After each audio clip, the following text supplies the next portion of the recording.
So this is going to be my first review video for my YouTube channel. That's it's going to be called the Droid Army, and today I'm going to do a hands-on review video of a new device which is just launched 2 days back. That's a Moto G third generation, and I just received my phone, my device today in the evening. So let's do the unboxing right now, and let me just show you the pack. I'll just read out the specs for you guys. It's got a 5-inch HD display with Gorilla Glass. A new feature on this device is that it's going to be water resistant, and the rear camera on this device is going to be a 13 MP shooter with dual tone LED flash. And the front camera, that's a selfie camera, that's going to be a 5 MP shooter, and the processor is a 1.4 gigahertz quad core processor.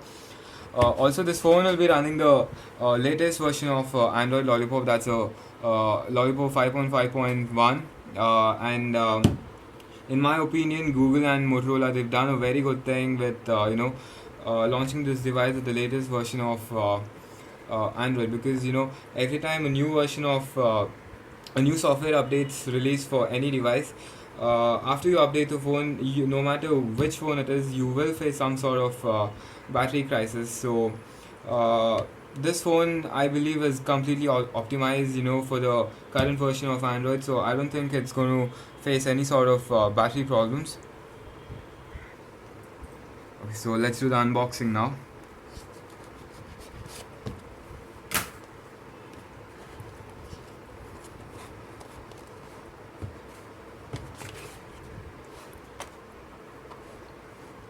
Okay, so yeah, the box is already open, but still, I'm just doing it so that it looks new. I had to go through the phone once, so yeah. So you open it, and it's nothing but a typical Motorola packaging right here. You get the device right here, and then you open this up. You get the user cards, which is of no use, so I'm going to throw that away. And then you get the standard earphones, the USB cable, and the plug. Oh yeah, and a new feature on this plug is that it's got two USB ports, so you can use this plug to charge two of your Android devices, and it doesn't charge fast charging, but Motorola offers that it offers that feature on Nexus 6 and which is the other phone? Yeah, Moto Droid Turbo, but on this device, it doesn't support it as of now. So let's just keep this aside. Also, the phone's got a Snapdragon 404 processor. Yeah, wait, I'll just come to that later. This is a normal USB cable, and the standard earphones with a speaker. So let's talk about the device right now. Before peeling this off, let me just tell you, this device does support 4G, and it's got a micro SIM support. I mean, you need a micro SIM for to use this phone, and it's a dual SIM phone. It's water resistant, 13 MP rear camera, and 5 MP front shooter, 5-inch display, and a quad core processor. That's nothing new here. Just one second.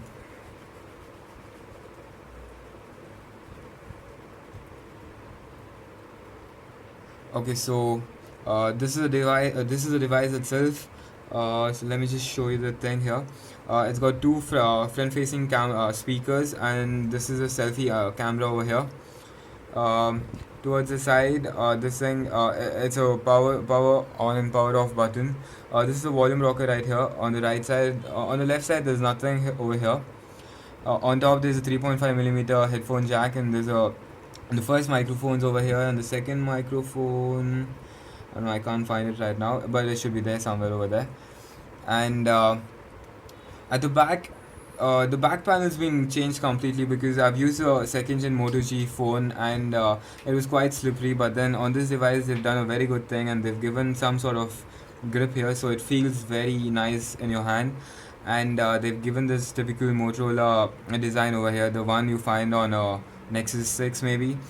The depression with M in it, so that's a very cool thing over here. And other than that,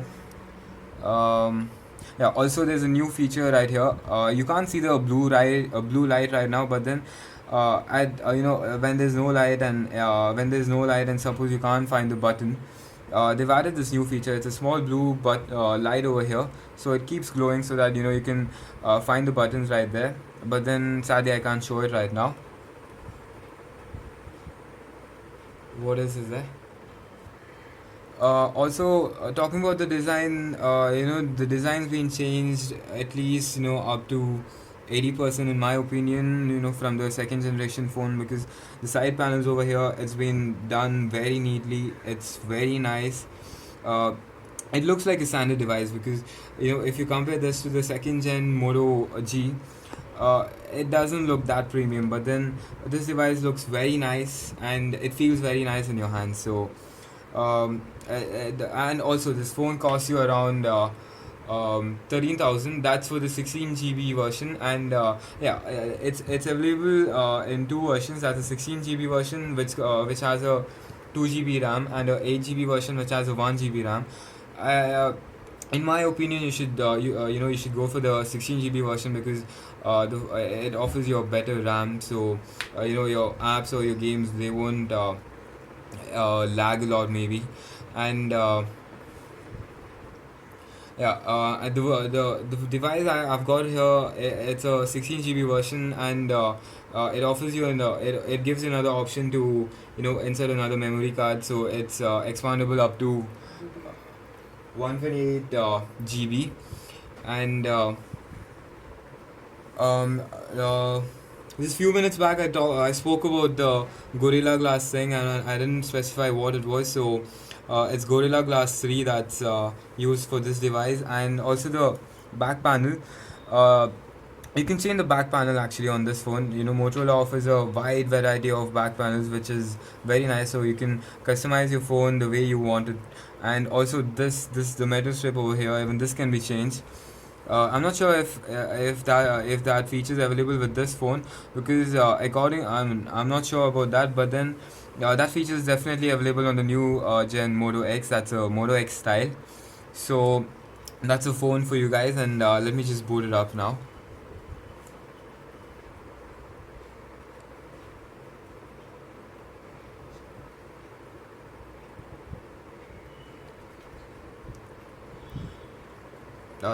My friend actually, he already booted it up in the beginning, so it's not going to take a lot of time, because all the initial the initial things are done. So let's just wait for it. So that's it. So let me just unlock the phone.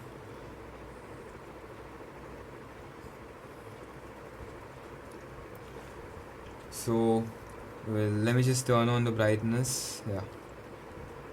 So this is a new Moto G3 gen device, and the it's uh, Motorola, they always stick to the stock Android thing. So they've not actually customized the user interface in a different way, unlike HTC, Sony. I mean, so even Sony is kind of stock Android, but then unlike HTC and Samsung, Motorola has decided to just stick to the stock Android version of everything. So this is a the user interface on this device is it's the same as that one. It's the same as that you find on which device, on an Nexus device. So it's the same over here. And okay, let me just show you the Android version over here. About phone. So as you guys can see, it's running on 5.1.1, and let me just show you the Easter egg over here. And this is a game that everyone's been playing. It's a very hard game, and my high score on this game is just 4. So let's leave it there. And okay, so this phone, it uses Motorola, they've used a Snapdragon 404 processor, so I don't notice any lag right now. But then I'm pretty sure in future there's going to be some sort of lag, because the processor on this device is not that great. So let's see. And let's talk about the inbuilt apps. It's nothing but the stock Android apps over here. Flipkart app is pre-installed because in India Flipkart's a retailer that has an exclusive uh, ownership right for selling the phone, and so that app comes pre-installed. And the Moto SS app on this device, it's been redesigned completely, and yeah, my friend's name is Rakshit, and so his name is up there. And this is a new Moto SS app. It helps you to get your information from your other phone, the phone you've been using before this, and that's that. And then let me just use the camera once over here. uh, yeah. It's got a 13 MP array camera, and it's not that great compared to the other phones, but then for 13,000 it's a pretty good device. And yeah, that's pretty much it. So that's pretty much it about the device. And I'll be using this phone um, um, maybe for like a week after this, and after that I'll come up with a complete review video. So until then, ciao guys.